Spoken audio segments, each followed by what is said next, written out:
My name is Chardo Richardson, and I'm running for U.S. Congress in Florida's 7th Congressional District. And I'm running a campaign with no corporate contributions.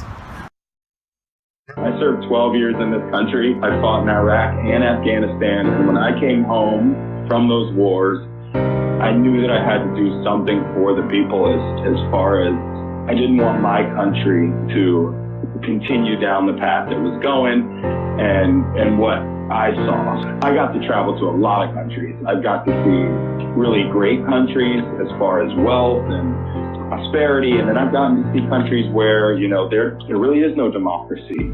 After the military, I decided to go to law school and continue my service.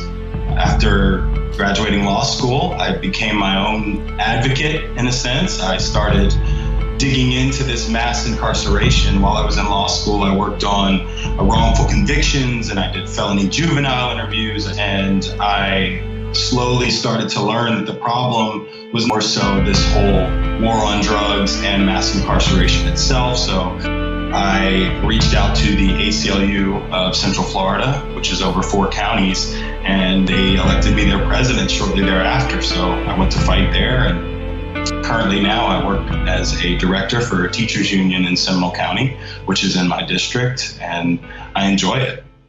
So anybody who's listening, I would tell you, I've always put people first. I started volunteering when I was 14 years old, and it never stopped. Even full-time active duty, I was still volunteering. Big Brother and Habitat for Humanity and all these different places. I was always giving freely of my time because that's what I know and that's who I am. So I would tell people that I work tirelessly. I wake up at 4:30 in the morning, and the first thing I do is I start reading. I start reading the issues. I start reading and learning where my gaps in knowledge are, and I'll do the same thing in Congress. I'll read the bill before I vote on the bill.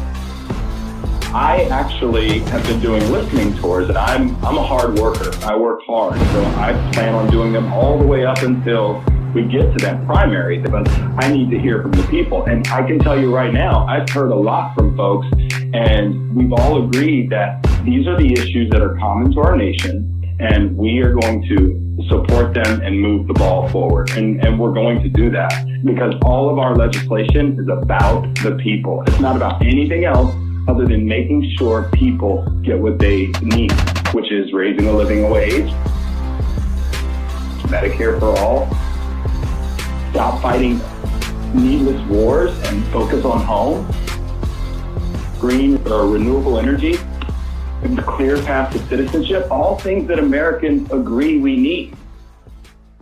So we have this idea that it's a bad thing that we challenge Democrats, and of course it served the Democratic Party well, but if we look at what's going on, we aren't seeing anything good coming out of it. If we keep doing the same thing, well, we're going to keep getting the same results.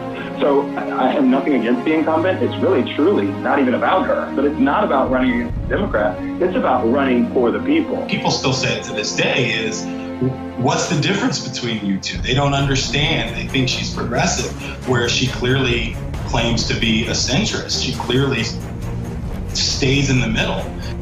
You can turn to healthcare. People want Medicare for all, and she's not for it. Medicare for all is the way we need to go. It's going to save us money.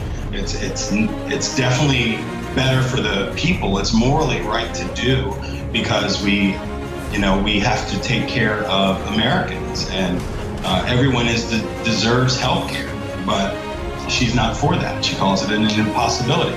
I don't believe anything's impossible in my book. We need individuals representing us in Congress who are warriors, who are committed to the people and committed to the people's agenda and not corporations' agenda or the wealthy's agenda.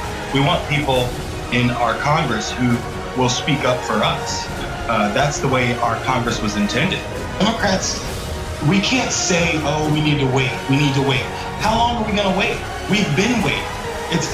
The waiting is over. We need to solve these issues now for my children, your children, our children's children. The Democrats need to stand for something.